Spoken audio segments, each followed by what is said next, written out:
Hello and welcome again to the Writer Review. This is Eric Carrot Writer, and this week we're going to be taking a look back at the 1988 American Western movie titled Young Guns. Now, Young Guns runs for 1 hour and 43 minutes long. It is directed by Christopher Cain.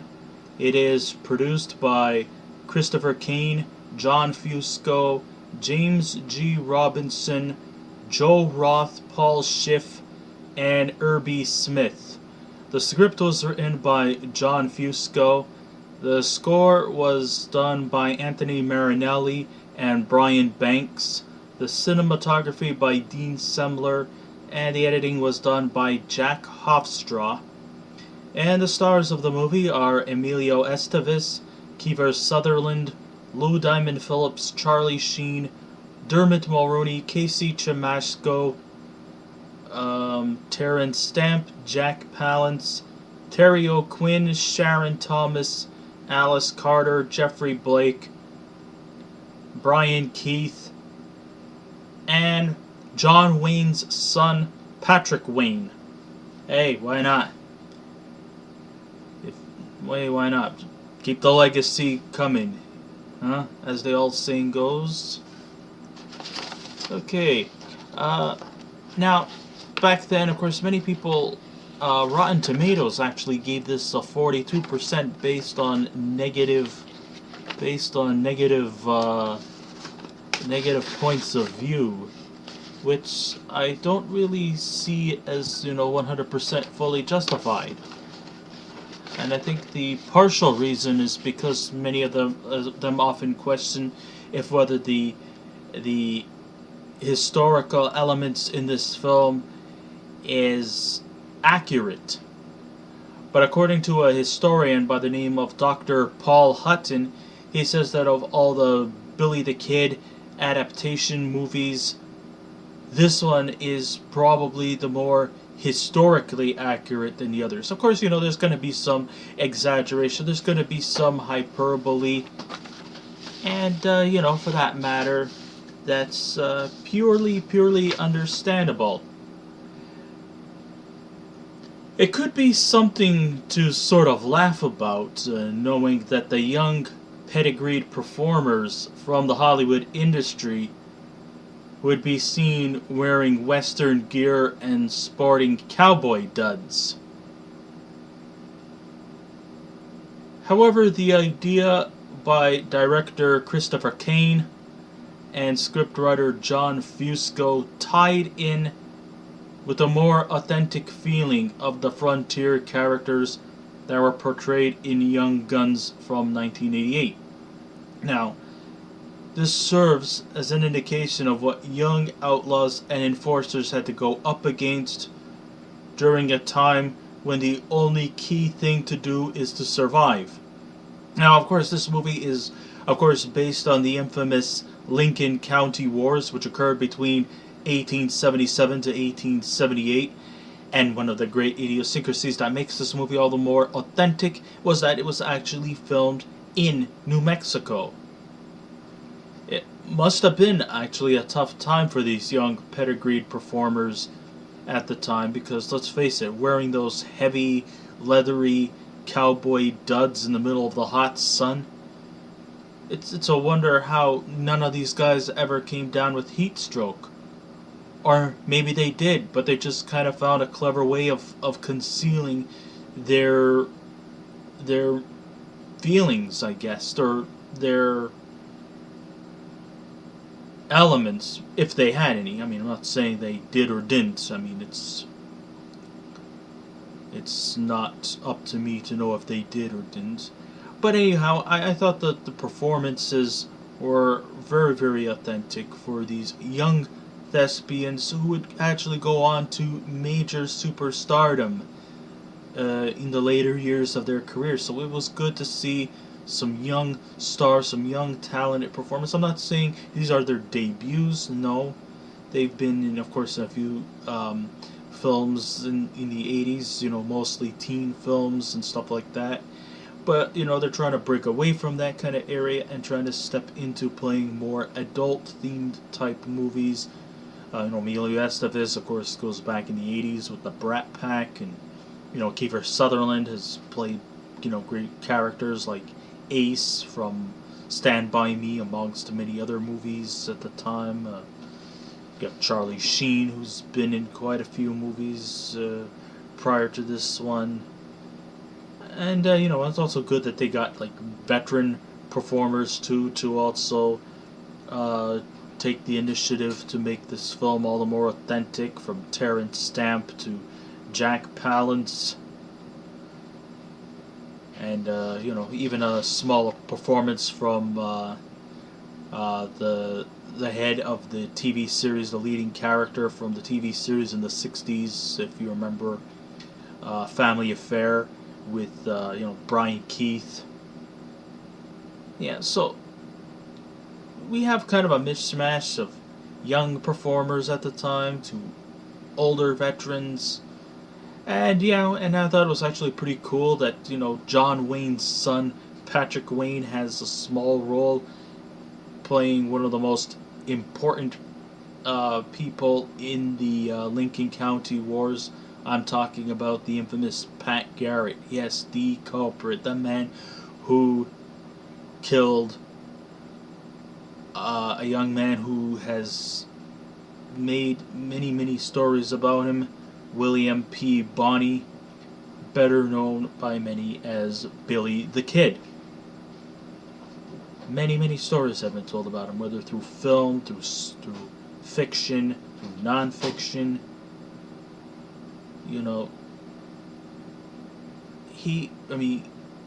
His notoriety is what made him an icon. And whether it was historically accurate or not, I thought, if it wasn't at least the performances gave us something to ponder at. And maybe it's good for us to draw our conclusions if whether or not this story is proven authentic or not. Well, okay. As a trivial fact, of course, Billy the Kid was only 22 years old when he was shot. Or maybe people might allegedly think he never died during the Lincoln County Wars. Because, spoiler alert, in Young Guns 2, there was a character an elderly individual who went by the name of Brushy Bill, who claims that he actually is Billy the Kid, and that Pat Garrett never killed him or that he spared him, and that he actually lived to old age. Now, whether or not his story is confirmed or not will be left for another future YouTube upload. Well, let's just concentrate on Young Guns here. Like these pedigreed upstarts, the many gunslingers of the Old West were definitely trained to fight from childhood. When you look at this movie, when you think about it, there's a lot of good second-generation performers here from the Estevez brothers, like Emilio Estevez, Charlie Sheen, Kiefer Sutherland. These guys are all, second-generation performers. And of course, many of these kids were trained to act and to follow in their family's legacy. So just like the gunslingers here, these guys were trained to fight from childhood. Therefore, it was spot on that the principal cast were hungry, youthful individuals making names for themselves.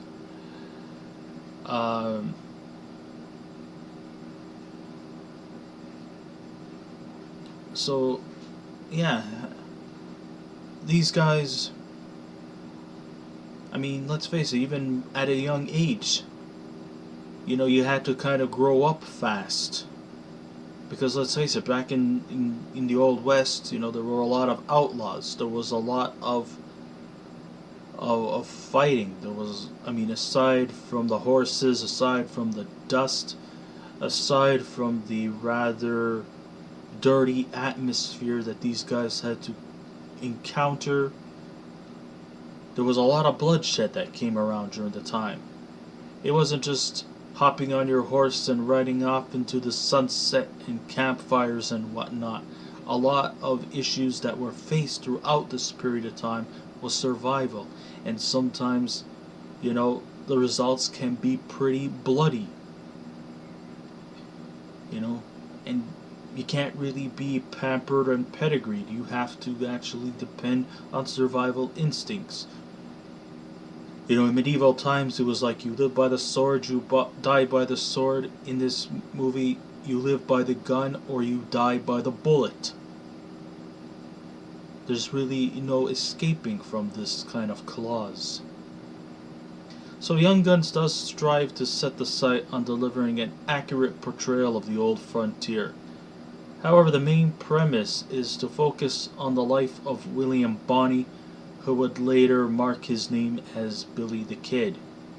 We see the evolution of Billy the Kid, played by an energetic Emilio Estevez, back when he was an apprentice for philanthropist John Tunstall, played by Terence, who was raising an elite of young fighters in adapting to the dangers of the living conditions of the Old West. But aside from being tough, he also, took them under his wing. He made them work laboriously day and night, but he also wanted to do everything in his powers to try to educate these kids. Not just to depend on survival instincts, but also on smarts. I mean, he's not just going to take you and then just be a lazy freeloader. No, you're going to work, and you're going to work hard. You're going to work your damnedest. And you're also going to be educated. You're going to have to learn to read and write and spell and whatnot. You could be a fierce and tough fighter, but you also need to be educated as well. And that's kind of like what John Tunstall's role was, to be a mentor. So when Tunstall is killed, the gang turn to the trustworthy Billy the Kid for leadership. Thus, the bloody hunger for revenge truly comes into fruition. You see, after John Tunstall was dead from a rival cattle herder by the name of Lawrence Murphy, played by Jack Palance, and his men, with the loss of their leader, their mentor, they are now forced into sort of surviving on their own, because of their power and because of their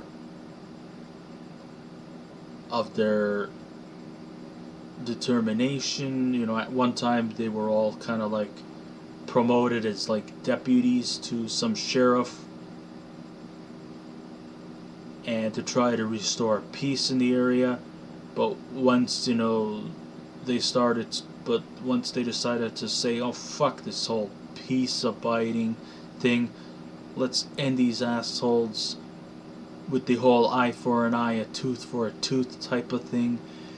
So then they go from being deputies to being outlaws themselves. So now not only are Murphy and his men are after them, but the town and their sheriffs are also after them as well. So now a lot of their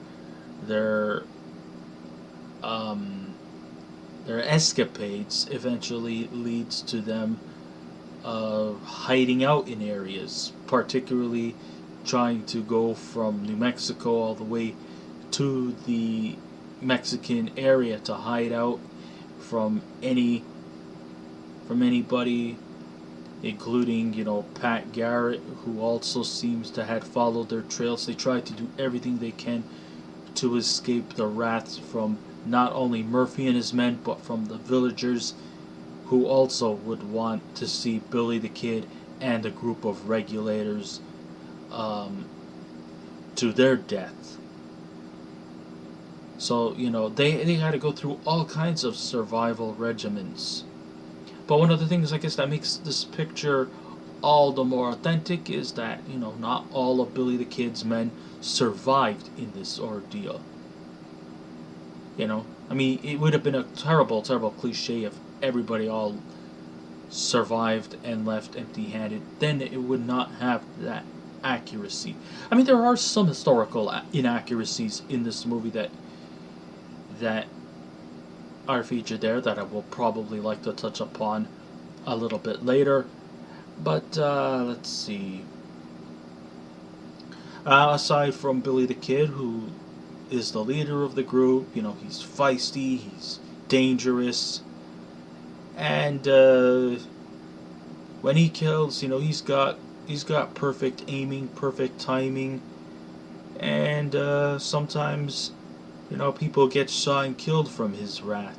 Some people deserve it, some people don't, but in the end of the day, it looks like, maybe one of the historical flaws is that at times it looks like he's having a good time killing people, which kind of sometimes often makes you wonder, is this actually accurate that they're making him like this? Is he some kind of like misfortunate, misguided, misunderstood miscreant? Or is he just some deranged psychopath with chronic anger issues? Sometimes it makes you wonder about that. And sometimes I think even some of the other members of the Regulators often question if Billy the Kid is really the rightful person to lead these group of Regulators. Sometimes they wonder if their sanity is in question about leaving this sort of borderline deranged lunatic as their mentor. But I guess since he is very resourceful and has some excellent tracker records, I guess they decided to just keep him on, since he seems to know the ins and outs. In the group members, we also have Doc Skurlock, I should say, played by Kiefer Sutherland. I guess in the group, he's kind of like the intellectual member of the group. He is educated, before he became a member of a Regulator, he actually used to be a school teacher, so I guess that kind of makes him the smart one in the group. We also have Jose Chavez, played by Lou Diamond Phillips, who is portrayed as a Mexican Indian. He is the spiritual one, and of course his anger issues stem from the fact that the reason why Tunstall took him under his wings is because of his tribal group. He actually says that he was the last surviving member of his tribe, and that he really doesn't have anybody else to turn to. That's why he joined Tunstall's group. And he also sometimes might be borderline on suicide, but at the same time he also wants to join support from his group, because Tunstall did give him a roof under his head. But he said that dying is something that he is not afraid of, but he will do it for the sake of survival. And he's just doing it pretty much in Tunstall's honor. Let's see, we also, rounding out the cast, we have Dirty Steve, played by Dermot Mulroney. He was an unkempt, kind of ragtag individual who frequently chewed tobacco. A little bit on the borderline racist side with him, feeling that, he doesn't like the whole idea of aligning himself with a Native American or a Mexican American. And often is, at first, very vocal about about Chavez joining the group, but then eventually he softens up around him. Then you have Charlie Bowery, played by Casey Siemascko, who's kind of like the innocent guy who kind of like sometimes often wonders where he puts himself into. And then you have Dick Brewer, played by Charlie Sheen. He's kind of like the level-headed guy who feels that he should actually be the rightful person to lead the group, and not this borderline, unremorseful psychopath like Billy the Kid. And that he feels that his leadership role could be the potential key for them to survive, since he's got a little more level-headedness in on his shoulder than the others. So we have different characters of different personalities. Rounding out the cast, of course, you have Jack Palance as John Tunstall, and one of the historical inaccuracies that I've often noticed, that in almost every movie that features Billy the Kid, why is it that they always seem to somewhat make John Tunstall an elderly individual, when really he was actually pretty much around the same age as Billy the Kid and his gang of regulators? I think he was pretty much, I think he was something like 24 years old when he died. But every movie, he's always seems to be played as like an older type father figure, when really he was pretty much almost in the same kind of areas. But as an actor, nothing personal against Terence Stamp. He was good in his small role, and it was actually authentic that they made Tunstall, an Irish American, complete with an Irish accent. So that is like really, really, really accurate that they did that, and that's commendable of them. The real standout, of course, is Jack Palance. My God, this guy, it seems like in almost every Western, you put him as a villain character, and he will come to town. Even though he was an old, grizzled veteran in this type of movie, Jack Palance playing a villain character in a Western, you're guaranteed to see a lot of intensity from him. He, to me, kind of reminds me a little bit like a poor man's Jack Nicholson. Palance as Murphy was just really, really, really good.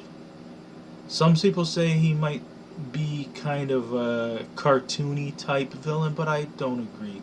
I'm thinking of a cartoony outlaw, I would think of some guy in a black hat, twisting his mustache, things like that.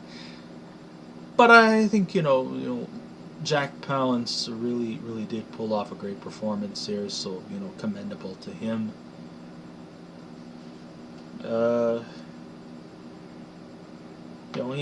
Brian Keith did also quite well in his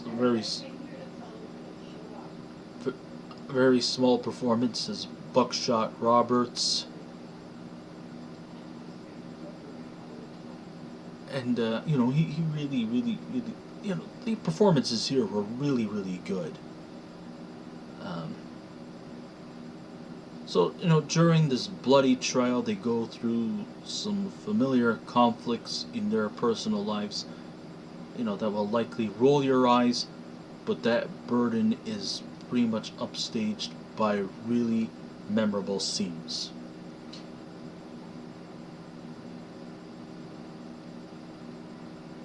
If I was to say any certain weaknesses, while there's a lack of creating an original characterization of Billy the Kid as an energetic psychopath, Estevez does give his character a more natural modern day approach. Yeah, okay, there is some modern day language used in this movie,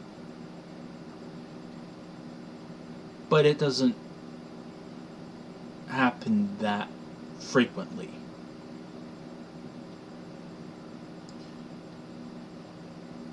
But I think, Emilio Estevez was truly spot on as Billy the Kid. Billy is not that far from Estevez's previous character from the film Repo Man, as kind of an anti-establishment type of kind of guy who doesn't really want to obey by the rules and feels that revenge is more the best way to take down people instead of going through some peaceful negotiations. Fuck that shit.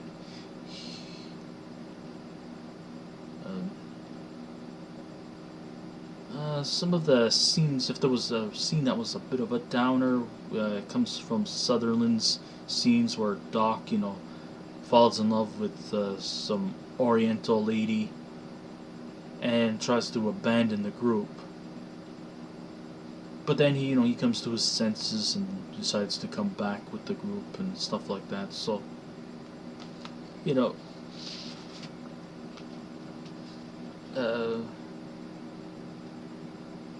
because let's face it, he is important in this kind of role.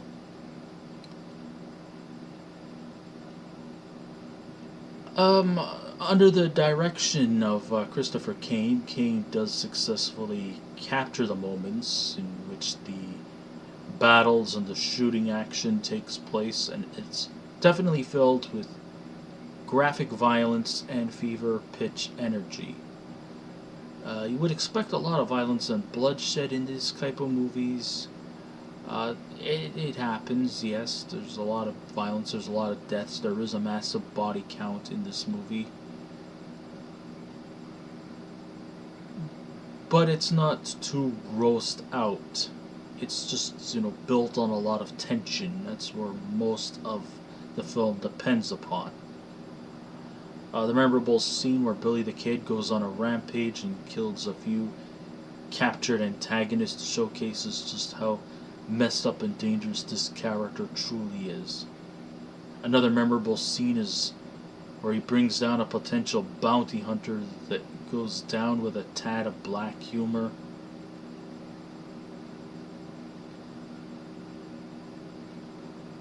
Who can ever forget, I think that was like William Blake's character, Jeffrey Blake's character, yeah, that's his name. I forget the character's name. I mean, he claims that he was kicked out of Murphy's group and wants to become a regulator, only to realize that he was actually a spy for Murphy, and he takes them down. And yeah, there is some black humor in this movie.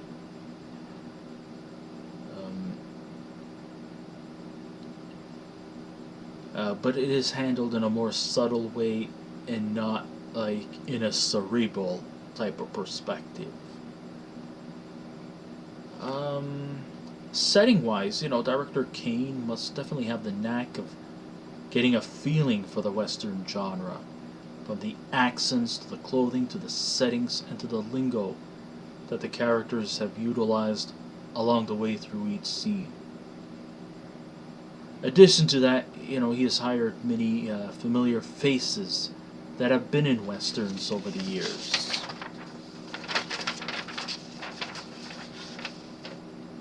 Including, Jack Palance as the evil, despicable Murphy. And, like I said, in westerns, who could play evil better in westerns? That's right, Jack Palance. Really a truly brilliant performance there. In addition to that, we have Patrick Wayne, yes, the son of western icon John Wayne. He has a cameo as Pat Garrett, the lawman who allegedly killed Billy the Kid. Some people might think otherwise, but sure, it was reminiscent of the old westerns his father starred in back in the 50s, but John Wayne probably would have easily killed these pampered heroes blindfolded. Because that's just how authentic John Wayne was.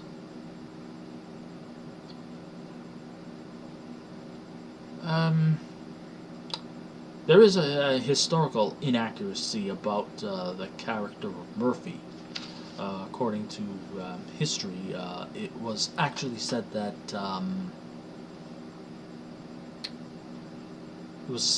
Murphy actually did not die during the Lincoln County Wars, or was not shot down. He died during that time, but he was very frail, he was ill, I think he was dying of cancer, and that's what killed him.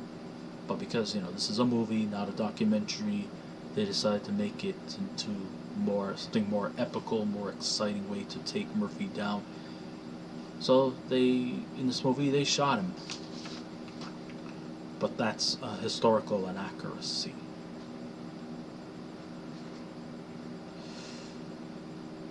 Well, it's pretty weird for me to say this, but when the sequel came out, Young Guns 2, I thought that the film had improved in terms of more energy. And I thought it was kind of a weird choice that that Christopher Cain did not return to direct the sequel.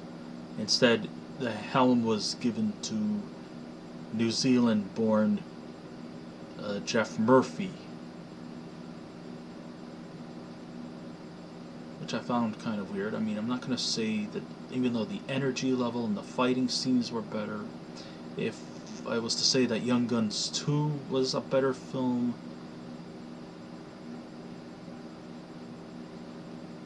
not really. Maybe the energy level and the fighting scenes were better, but I don't know, story-wise was kind of weak. But that's for another upload.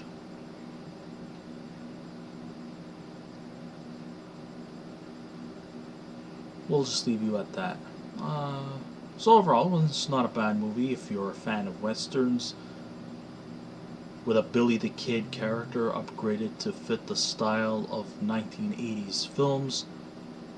Then this movie is something for you to enjoy. Truly a great movie. I think it really did try to bring back the Western genre. I mean, the Western genre was pretty big during the 50s with the John Wayne movies, and the 60s with Sergio Leone and Clint Eastwood and all those spaghetti westerns, so to speak. That's what they were called. And then, by the 70s it kind of just faded out, as they had really no other ways, hooks, or angles to go with the Western genre. I think they just used up all the Western genre stuff from the 50s and 60s. And I guess maybe at this time, people started to get tired of Westerns. They wanted to seek avenues in different genre films. But at least, this movie gave us a little hint of a 80s style Western with some great young talent from the back then. And, of course, many of them went on to branch on to bigger, better stuff in their careers. So if I was to give this movie a rating out of 10, I would definitely give Young Guns a 7.5 out of 10. So I guess this ends my writer review. Thank you all for listening in. If you wish to subscribe to my channel, please feel free to do so. If you wish to leave a comment, go right ahead. But just remember, be kind, be courteous, and don't be rude. And I will be back again with another movie review. So until next time, this is Eric Red Rider saying keep watching those movies, and I'll see you around. Goodbye.